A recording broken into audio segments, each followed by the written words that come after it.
Have you ever looked in the mirror and wondered what you're capable of? Not at your best, but at your very worst?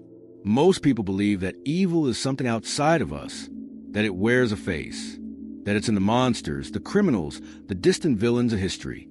But what if it's not? What if evil isn't somewhere out there, but already inside?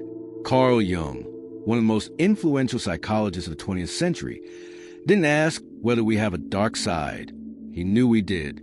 He believed the real danger was that most people refuse to see it. They repress it. They deny it. They act like it's not there. And that's when it becomes the most powerful.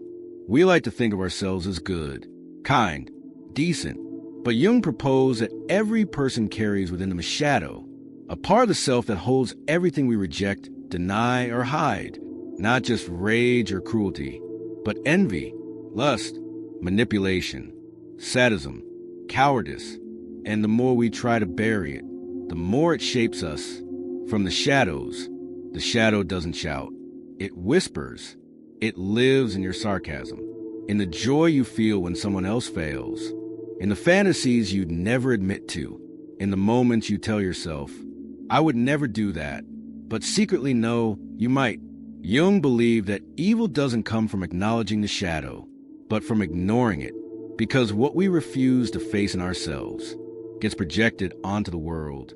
We demonize others, judge without reflection, hate what we secretly are, and in doing so, we blind ourselves, not just to others' humanity, but to our own capacity for destruction. That's the paradox. Evil doesn't begin with violence. It begins with self-deception, with pretending we're only good, with telling ourselves there's nothing dark inside, with saying, I would never. History tells a different story. How did ordinary people become soldiers in genocides? How did neighbors betray neighbors? How did cruelty become a system? Not because evil people took over, but because ordinary people refused to confront their own shadows. They followed orders. They stayed silent. They believed they were on the right side. And when the dust settled, they couldn't explain what happened. But Jung could. He saw evil not as a myth, but as a psychological fact. Not something to fight in others, but something to confront within. And that process begins with what he called shadow work. Shadow work isn't about defeating evil. It's about recognizing it within. It's the uncomfortable process of peeling back the mask you wear and looking at what's underneath. Your jealousy, your desire to control, your capacity to hurt. Not because you want to embrace it, but because pretending it's not there only gives it power. The shadow thrives in silence. It grows when ignored. And it waits for the perfect moment to emerge. In anger, in addiction, in sudden, uncontrollable urges. You felt it. We all have. That flash of hatred. The urge to lash out. The voice that says, let it burn. We tell ourselves it's not us, that it's stress or circumstance or someone else's fault. But Jung would ask, what if it is you? Integrating the shadow doesn't mean acting on it. It means owning it. It means saying, yes, this darkness lives in me, but I choose what I do with it. Because only what you own can you control. But what you deny, it controls you. That's why the people who seem the kindest, the most polished, the most perfect, can sometimes be the ones who erupt the most violently. Their shadow isn't gone. It's just been caged too long. Jung saw this everywhere. In politics, in war, in religion. The more we suppress darkness in ourselves, the more we seek enemies to carry it for us. We call others evil, so we don't have to see the evil in ourselves. We divide the world into us and them.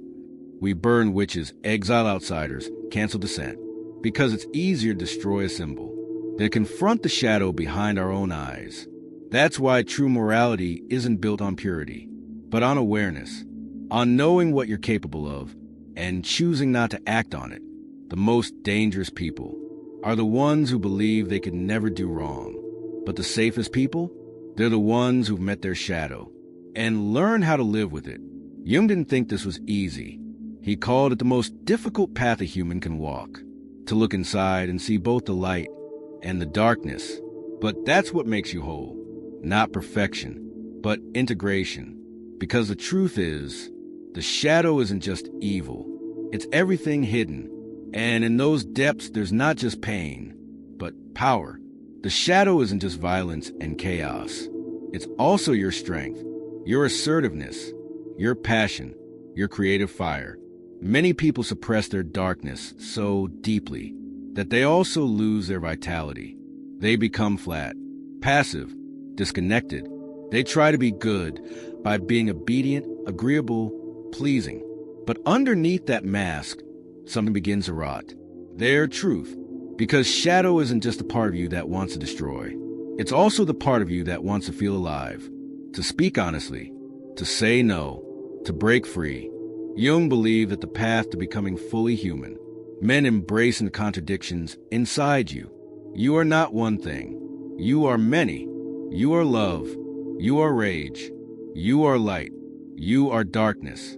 And pretending otherwise only leads to repression, projection, and pain. We live in a world that rewards a persona, the polished version of who we think we should be. But deep down, our shadows wait. When we see cruelty in others, when we watch power being abused, when we witness injustice, we must ask, is that evil, or is it our collective shadow finally breaking through? You don't conquer evil by fighting it on the outside. You start by recognizing where it lives within you. That's what shadow work is. That's what Jung meant when he said, until you make the unconscious conscious, it will direct your life, and you will call it fate. We often think evil is loud, obvious, a monster kicking down the door, but it's not. Sometimes evil is polite, clean, well-dressed, reasonable, and it thrives when we let it hide behind the idea of being good. So ask yourself, what are you hiding? What part of yourself do you refuse to see? What truth would shatter the image you built? Because the more we ignore those questions, the more power our shadow gains. And one day, it may speak for us before we even know it's there.